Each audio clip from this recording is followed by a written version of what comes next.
कल हमने कुछ थ्योरम्स के स्टेटमेंट बताए थे। अब क्रमशः उन्हें सिद्ध करेंगे क्योंकि उससे ही योग्यता बढ़ती है, और इन प्रमेयों पर आधारित कुछ प्रश्नों को करेंगे।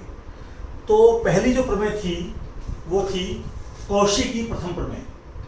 तो पहले उसका स्टेटमेंट देख लेते हैं। स्टेटमेंट क्या है? कोई भी सीक्वेंस an है l को कन्वर्ज कर रही है। जब हम ये कहते हैं कि an l को कन्वर्ज कर रही है तो ये अंडरस्टूड होता है कि l माइनस इन्फिनिटी या इन्फिनिटी नहीं है, अर्थात l एक वास्तविक संख्या है, रियल नंबर है। तो ये कहता है यदि ऐसा है तो ऐसा है। ध्यान रखिए, उल्टा नहीं है कि ऐसा है तो ऐसा है, ये कहना है यदि ऐसा है तो ऐसा है।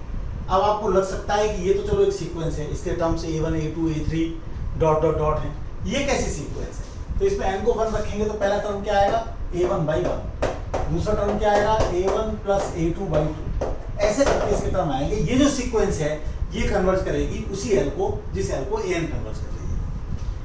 आमतौर पर पुस्तकों में या अन्य लोग जो बताते हैं उसमें वो एक एप्सिलॉन शुरू में ले लेते हैं और फिर शुरू में ही वो कुछ ऐसी बातें मान लेते हैं जिसमें कि हमें परेशानी होती है कि हम कैसे जानेंगे कि ऐसा लें। तो मैं वैसा नहीं करूँगा, मैं इसको एक किनारे से ही लूँगा। तो एप्सिलॉन ग्रेटर देन 0 दिया है, लिमिट को l दिखाना है, तो n0 हमें पता करना पड़ेगा ताकि उसके बाद के तमाम n के लिए ये चीज़ minus l less than epsilon हो जाए। अब ये हमें प्रयास करना है कि n0 ढूंढे। तो ये ढूंढने के लिए हम इसी की मदद लेंगे, तो इसको लेंगे तो फिर ये हमारे पास आ जाएगा। अब चूंकि ये बड़ा टर्म आ रहा है, इसको थोड़ा सुविधा से हम देख सकें, इसके लिए हमने यहाँ पर एक सीक्वेंस cn ले ली जो कि जो है an माइनस l है, ताकि हम इनकी जगह पर c1 c2 cn लिख सकें। और ये हमारा कैसा होगा कि cn हमारा जो है वो 0 कन्वर्ज करेगा क्योंकि ये l को कन्वर्ज करता है। तो इसकी वजह से हम ये जो चीज़ लेकर चले थे उसको हम ये इसके बराबर हो गई थी यहाँ पर, और इसकी वजह से हम ये लिख पाएंगे। अब इसमें हमने मॉड का जो फॉर्मूला है उसे यूज़ किया तो ये आ गया। अब देखिए जो हमारे पास ये चीज़ है इसे एस्टिमेट करना है तो दो पार्ट में करेंगे। एक तो cn हमारी कन्वर्ट करती है 0 को, तो एक सीमा के बाद मॉड cn लेस देन किसी क्वांटिटी से हो जाएगा जिसे हम जितना चाहे उतना छोटा कर सकते हैं। दूसरा जो शुरू के पार्ट हैं उनमें हम ये लगा सकते हैं कि चूंकि cn एक कन्वर्जेंट सीक्वेंस है तो इसलिए कोई ना कोई पॉजिटिव रियल नंबर k मिलेगा बाउंडेड होने के कारण से, जिससे कि ये लेस देन होगा, सभी n के लिए होगा ये तो। लेकिन हमें जो है इसको थोड़ा सा कम भी करना है, तो इसके लिए हम ऐसा करेंगे कि एक n भी ढूंढेंगे क्योंकि cn 0 कन्वर्ट कर रहा है, ताकि एक एप्सिलॉन 1 जिसको हम बाद में तय करेंगे कि भाई बाद में इसी एप्सिलॉन 1 को कितना बड़ा लेना है, और ये जो है हमारे पास ताकि लेस देन एप्सिलॉन 1 हो जाए। अब ये जो दो बातें हैं ये और ये सभी n के लिए हो रही है, और ये हमने जानबूझकर n ग्रेटर देन और इक्वल टू m प्लस 1 के लिए लिया है, और n हमारा बहुत लार्ज है तो इसलिए हम ये मान सकते हैं कि m प्लस 1 हमारा कुछ देर बाद खत्म हो जाएगा। तो इसके हम दो टुकड़े कर लेते हैं। ये चीज़ हमारी यहाँ तक पहुँच गई थी, अब यहाँ पर हम दो टुकड़े कर लेते हैं। एक टुकड़ा तो हम mod c1 plus mod c2 plus mod mod dot dot dot mod cm तक ले लेते हैं, तो वो हमारा n टाइम्स k से लेस हो जाएगा। और दूसरा हिस्सा जो n माइनस m टर्म्स बचेंगे, n बहुत लार्ज है तो वो हर एक चीज़ जो है मॉड c के वो हमारी एप्सिलॉन 1 से छोटी हो जाएगी। अब देखिए हम n को इतना बड़ा लेंगे, उसको हम n0 कहते हैं, जिससे बड़ा लेंगे, जिससे क्या होगा कि एप्सिलॉन 1 और इस k के लिए ये क्वांटिटी हमारी लेस देन एप्सिलॉन हो जाए। और ये संभव है क्योंकि जो एप्सिलॉन 1 है वो हमारी इच्छा पर है, और n को हम जितना चाहे उतना बड़ा ले सकते हैं ताकि ये चीज़ जो 0 को अप्रोच कर जाए। इसको आप चाहें तो इसको जो है थोड़ा सा दो हिस्सों में तोड़ भी सकते हैं। आप जैसे यहाँ पर आप आ गए हैं तो यहाँ के बाद आप ये कर सकते हैं कि इसको आप दो हिस्सों में कैसे लिखते हैं? दो हिस्सों में less than mk/n plus n minus m/n epsilon 1। अब मैं क्या करूं कि मैं n को इतना बड़ा लूं कि जिससे ये क्वांटिटी मेरी यानी कि जो लिखी है mk/n ये मेरी लेस देन एप्सिलॉन 2 हो जाए फॉर एग्जांपल।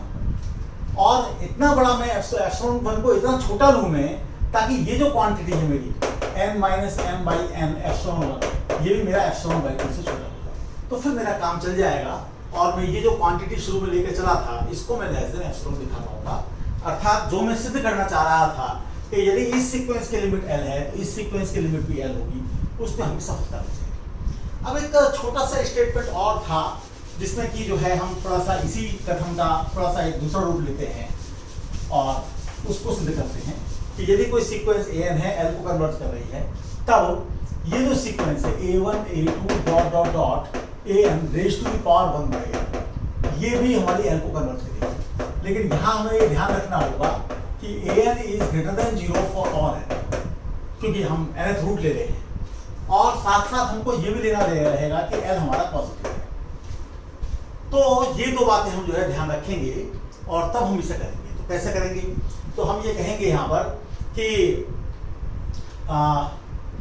इसको जो है हम करना चाहते हैं, तो हम जो है ln a1 plus a2, an का मतलब log टू द bc, तो इसको हम लेके चलते हैं a1 a2 an raise to the power 1 by n, इसको लेके चलते हैं। तो ये कितना हो जाएगा? ये हो जाएगा ln a1 plus ln a2 plus dot dot dot ln an, और ये सब डिफाइंड है क्योंकि जो an है हमारे सारे वो पॉजिटिव है, डिवाइडेड बाई ये हमारे पास आ जाएगा। और चूंकि अब हम देखते हैं कि ये हमको दिया हुआ है, तो इस चीज से हम ये प्रूव कर सकते हैं कि चूंकि l पॉजिटिव है हमारा, तो दिस इम्प्लाइज इम्प्लाई का निशान है एक तरीके से ये, तो ये हमारा इम्प्लाई कर रहा है कि ln an ये कन्वर्ट करेगा ln l, और ln an जब ln l को कन्वर्ट करेगा तो जो हमारी फर्स्ट थ्योरम थी उससे हम ये कह सकते हैं कि ये वाली क्वांटिटी भी हमारी ln n को कन्वर्ट करेगी।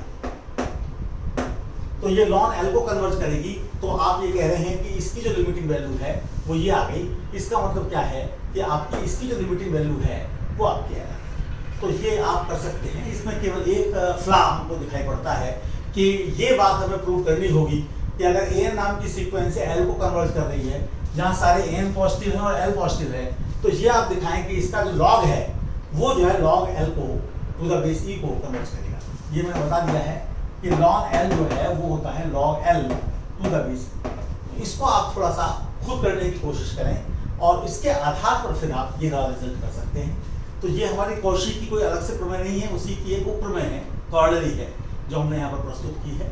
अब अगली बार हम अनुक्रमों की सीमा पर कौशी की द्वितीय प्रमेय उसको हम करेंगे, फिर हम थोड़ा सा सेजारो प्रमेय देखेंगे, फिर हम जो है एक हमारे पास जो रेशो टेस्ट था उसको देखेंगे। तो आज इतने रखते हैं। बहुत बहुत